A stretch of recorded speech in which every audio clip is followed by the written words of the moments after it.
Assalamualaikum sahabat sosial, semoga semuanya dalam keadaan sehat walafiat, rezeki lancar, dan pastinya segala urusan dimudahkan. Bagi sahabat sosial yang sudah sering mengikuti informasi tentang Ibu Tri Risma Harani, Menteri Sosial yang ditunjuk langsung oleh Bapak Presiden Jokowi, pastinya punya harapan besar. Bagaimana kebijakan-kebijakan untuk masyarakat prasejahtera atau masyarakat miskin nantinya. Ada 3 kebijakan Menteri Sosial yang perlu sahabat sosial ketahui. Ada yang berkaitan tentang pembaharuan data penerima, juga ada yang berkaitan tentang penyaluran yang akan dipercepat, dan ada yang berkaitan tentang pemberdayaan masyarakat miskin. Ibu Risma menjanjikan akan mengangkat harkat dan martabat orang miskin. Kita akan ulas pada video ini, jadi tolong disimak baik-baik, jangan di-skip agar sahabat sosial bisa mendapatkan informasi menyeluruh terkait tentang kebijakan Kementerian Sosial ke depannya.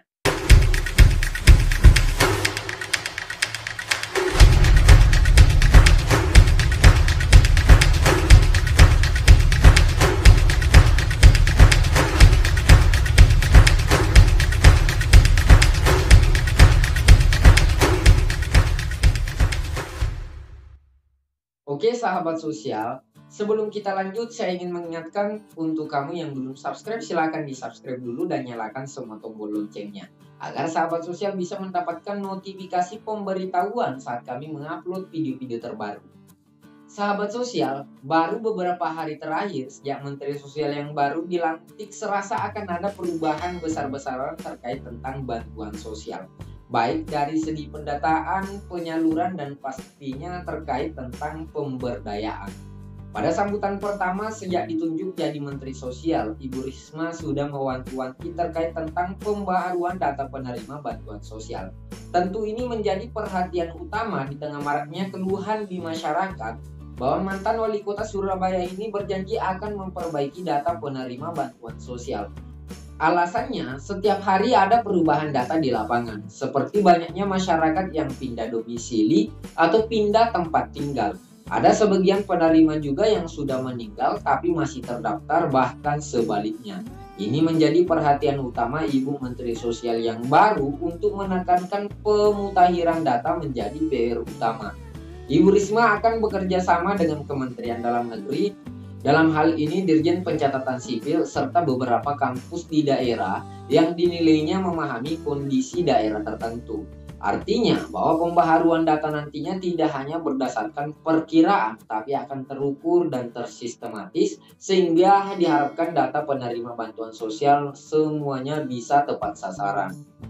Ibu Risma juga menyinggung tentang penyaluran bantuan sosial, baik itu sisa bantuan yang belum tersalurkan ataupun bantuan yang akan disalurkan minggu pertama di bulan Januari. Atau bisa kita bilang ini tinggal menghitung hari, kalau tidak salah sejak video ini kita upload tinggal seminggu lagi bantuan sosial PKH dan bantuan-bantuan sosial nantinya itu akan disalurkan. Nah, bantuan sosial tunai maupun bantuan sembako ini juga dijanjikan akan cair 100% hingga penghujung tahun ini. Jadi sahabat sosial yang belum terima itu tidak perlu khawatir, karena bantuan ini akan segera dirampungkan. Selain itu, bantuan reguler maupun bantuan non-reguler dijadwalkan akan cair awal Januari.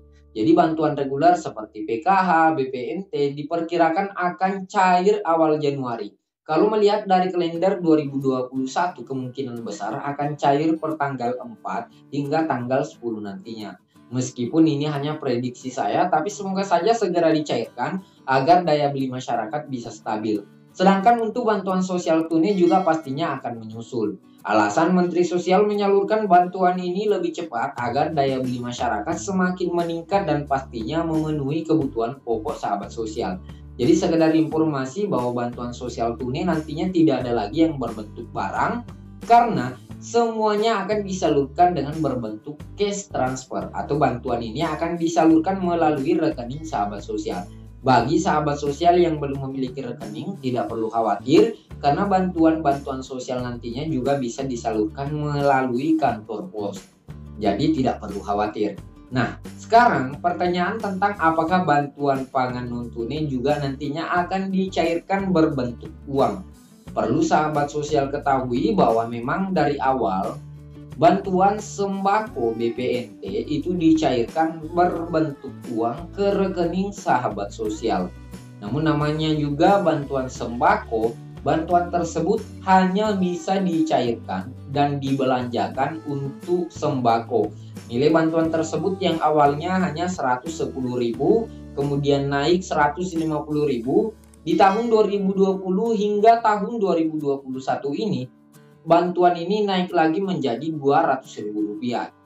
Jadi sahabat sosial bisa membelanjakan sesuai kebutuhannya. Kalau mau dibelikan beras silahkan, kalau mau dibelikan telur, sayur, daging, terserah sahabat sosial. Yang penting bantuan tersebut dibelanjakan sesuai peruntukannya, yaitu dibelanjakan untuk 9 bahan pokok.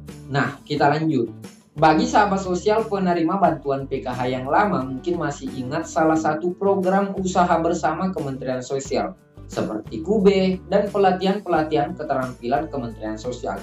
Ini kayaknya akan menjadi fokus Ibu Risma kembali, akan menerapkan pola-pola pemberdayaan masyarakat agar sahabat sosial tidak hanya mengandalkan bantuan melainkan harus juga berusaha untuk memenuhi kebutuhan hidup secara mandiri. Hal ini akan diterapkan Ibu Risma dengan berkaca pada pola-pola yang telah ia lakukan saat menjadi wali kota Surabaya. Di Surabaya itu tidak diperbolehkan ada pengemis, anak jalanan, ataupun pengamen di jalanan. Oleh sebab itu ia berpendapat masyarakat luas, terutama mereka yang mengandalkan hidup di jalanan, dengan meminta-minta ini perlu diajarkan bahwa setiap orang itu harus bekerja untuk memperoleh rezeki guna memenuhi kebutuhan sehari-hari. Apalagi secara umum tidak mungkin pemerintah atau siapapun tega membiarkan masyarakat hidup di jalan tanpa tempat tinggal serta dalam kondisi kelaparan. Untuk merealisasikan hal ini akan dilakukan efisiensi di bidang operasional sehingga dapat membantu orang-orang yang membutuhkan. Melihat pengalamannya di kota Surabaya, ini dapat dijadikan contoh khususnya dengan program pahlawan ekonomi yang mengumpulkan ibu-ibu tukang beca, buruh dan sebagainya untuk menjalankan kegiatan pemberdayaan ekonomi keluarga berbasis komunitas. Jadi Menteri Sosial Ibu Tri Risma Hari ini menyebutkan tugas yang diembannya ini tidak sekedar menuntaskan pekerjaan dan program, tetapi tugas sebagai Menteri Sosial menjadi pertanggungjawaban di akhirat kelak. Selain itu, berbagai program penanggulangan kemiskinan jangan hanya sekedar memberi bantuan, tapi harus memberdayakan sehingga membuat masyarakat miskin itu lebih terhormat dan derajatnya semakin naik. Itu saja informasi yang bisa saya bagikan untuk kali ini. Terakhir kami ucapkan kepada Ibu Risma selamat bertugas di tempat yang baru sebagai Menteri Sosial Republik Indonesia. Warga Surabaya pastinya banyak yang tidak menginginkan kepergian Ibu. Tapi kita perlu yakin bahwa keputusan Ibu Risma ini untuk menjadi Menteri Sosial adalah harapan banyak orang. Kita harap Kementerian Sosial bisa menjadi corong kesejahteraan bangsa Indonesia. Terima kasih, salam sejahtera menuju keluarga sejahtera.